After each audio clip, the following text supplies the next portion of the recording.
Creative Art Classes with John-Marc.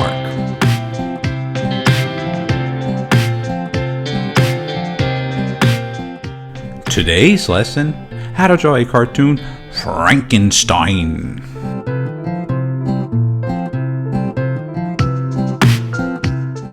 Hey, it's John-Marc and welcome to my series on teaching you how to draw cartoons. Today, we're going to be learning how to draw Frankenstein.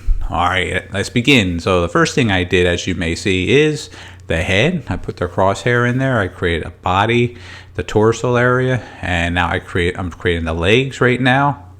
And I'm just laying out the basic foundation on sketching, on putting the character together. This character I did many years ago, probably about 20 years ago. Just doing it over again as a drawing lesson because I think he is a fun character. Alright, so this basically is, as you can see, the structure. And now I'm going to be working on his face right now, his little curvature of his cheekbones there, and his jaw, and his nose. That I have a simple little oval. These are the simple eyes I've always used many times. Very classic Disney, old style Disney I always enjoyed, and Warner Brothers for that matter. That's the style that I grew up on and I really enjoy it. So not to say it's the right way or wrong, but it's your drawing. So if you have a different version of the eyes, go for it. And his smile, his little jaw, and his ears, really simple. There we go. Get that little overlapping action in there. Now let's get his little hair. I kind of give him a little different structure on this time instead of a flat head, kind of messy hair. Alright, let's get that little bit on the top there. Yeah, this character, like I said, about 20 years ago I drew. And I had it on little products that was actually being sold nationwide. So this, you might see it someplace or another, and if so, that's where you've seen it. Anyway, so let's change the shoulder pattern and bring it really high up. There we go. This was a style that I used to do with some of my characters in the late 80s. I used to have big shoulders like that.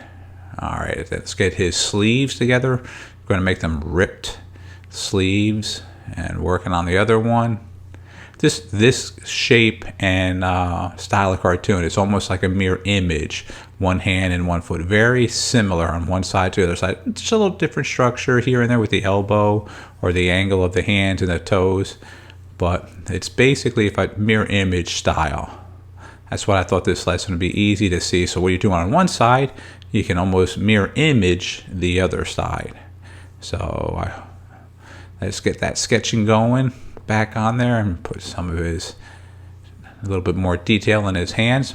As you notice again from the very beginning when I created this, all the basic shapes that I laid out will actually help fill this illustration. Whereas just drawing randomly or just placing a pencil down really doesn't work. You need to have the foundation of the character built on first and know what the characters look. And that's the basics of all my lessons. I want to really teach you the correct way of drawing and sketching. Alright, let's add some more patches. That will basically have a round patch on this side and we'll put a square patch on the other side. Something a little bit different. So it doesn't look too similar, yet it has the same feel. Okay, let's work on his shoes now and get his little big sneakers. Back in the late 80s, I did a lot of characters again with big feet and sneakers. So this is a similar style once again that I was doing. And let's get that little shoe on there with the shoelaces. And work on the other side there. Where we go, add another one. And yeah, it's looking good. A little circle, make a little brand out of it. The old-fashioned sneakers.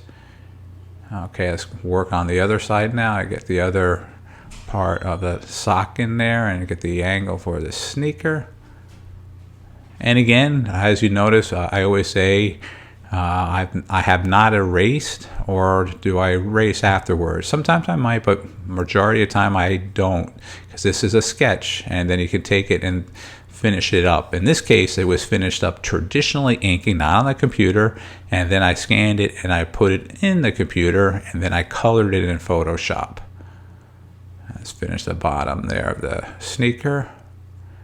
There we go.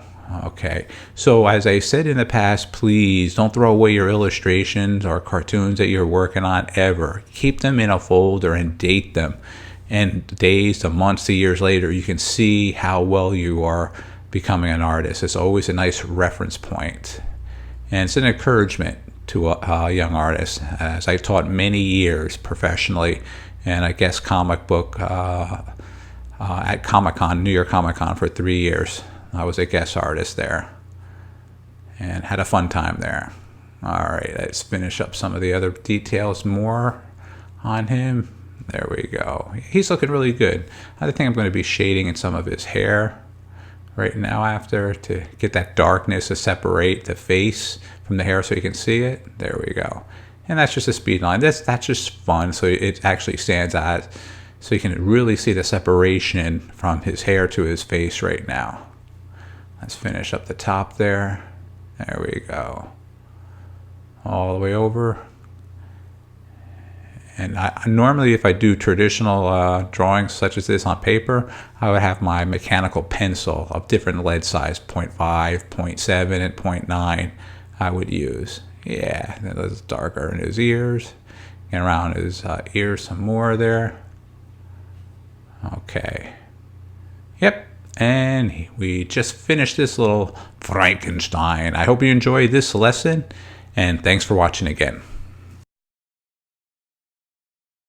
Check us out on Facebook, that's JMG Studio, and on our Instagram account, that's JMG Studio Cartoon. Oh, hey! I hope you enjoyed our video today, and make sure you hit the subscribe button, because then you can see all our old videos as well as the new ones that are coming up. Alright, thanks a lot. Take care.